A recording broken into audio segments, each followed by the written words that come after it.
Hello, this is Danny Van Leeuwen, Health Hats. Good to have you join me again today.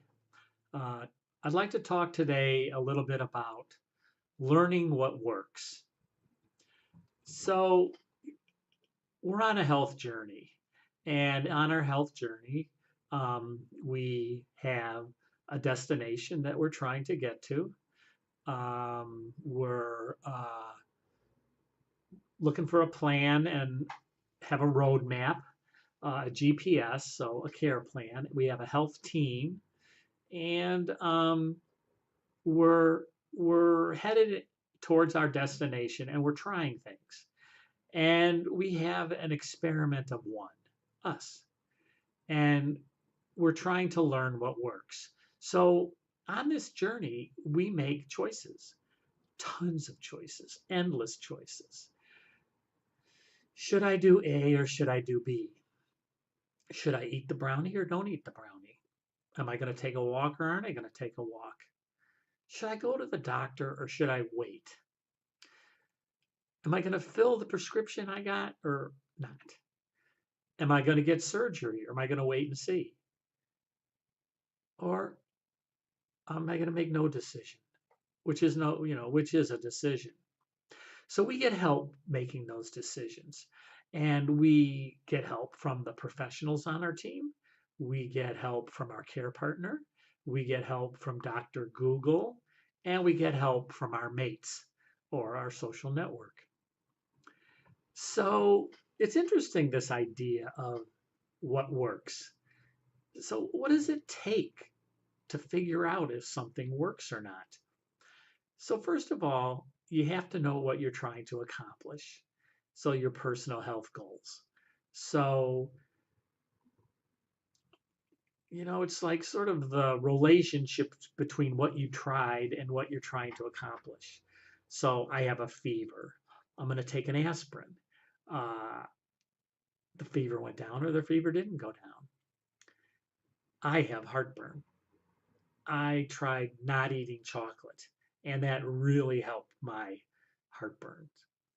My I know that my multiple sclerosis symptoms get worse um, when I'm stressed, and so I try to manage manageable stress. So I have to know what I want. I try something, and it works or it didn't work. Now, I'm a person who has a written plan of care and I keep lists, but I'm a freak. People don't do that. It's complicated, this figuring out what works, because there's a tension between our goals. So, for example, my personal health goals are to progress as slowly as possible, to um, live at my peak capacity, to do nothing to mess with my pathological optimism, and to keep blowing my horn. I play Barry sax. So, what about when when I'm trying to take a medication that for my to slow the progression of my MS, and it makes me depressed? Well, what do I want? Do I want the to reduce the progression or um, deal with depressed? Now, I personally value spiritual and mental health a little bit more than my physical health. So I would probably choose um, not to mess with my pathological optimism. But then take like intractable pain. So if you have pain so bad that and the medicine that you take, an opioid, say, makes you depressed. Well, what do? I'm kind of a wuss. I would probably want to get rid of the pain.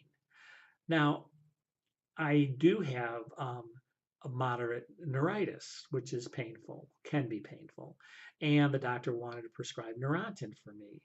And I didn't want to take it because I thought it would mess with my pathological optimism. So instead, I developed a program of chiropractic acupuncture, ibuprofen, meditation, and now the neuritis is tolerable. So it's not simple. So how do we figure out, how do we learn what might work? So if we're going to learn if it does work, well, we first need, we need to know a bunch of things that might work. Well, we learn what might work from the stories people tell us, from professional advice, and from research.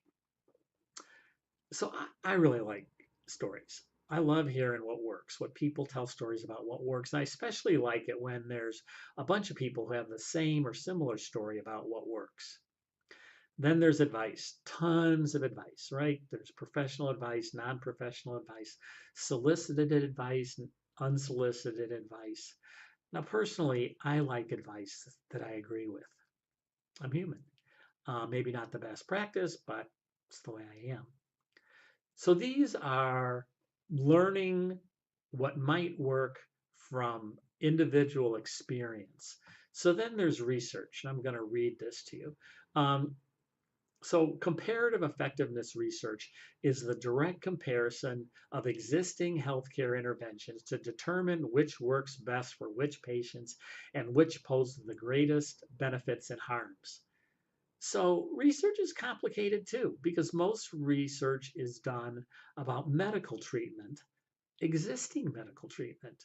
So what if what I want, what my goals are spiritual, financial, or functional, or they really involve cost, sexuality, or personal safety? So how does research handle that? I think that's going to be a separate conversation. So learning what works involves data. So that could be data in stories or the combination of stories. It could be in the lists I keep. It could be in research. But data is hot air or ink on paper until it has meaning and it leads to action. So data plus analysis or interpretation leading to action. So hear a story, decide it makes sense, try it for yourself. Do research, create a protocol or rule, and mandate that people follow it. So again, data plus analysis or interpretation leading to action. I wonder a lot about the link between what works for me and what works for groups of people. So I don't have heartburn now that I don't eat chocolate. I tell you that story and say, you won't have heartburn if you stop eating chocolate. So, does my experience mean you'll have the same experience? Well, maybe or maybe not. So, research.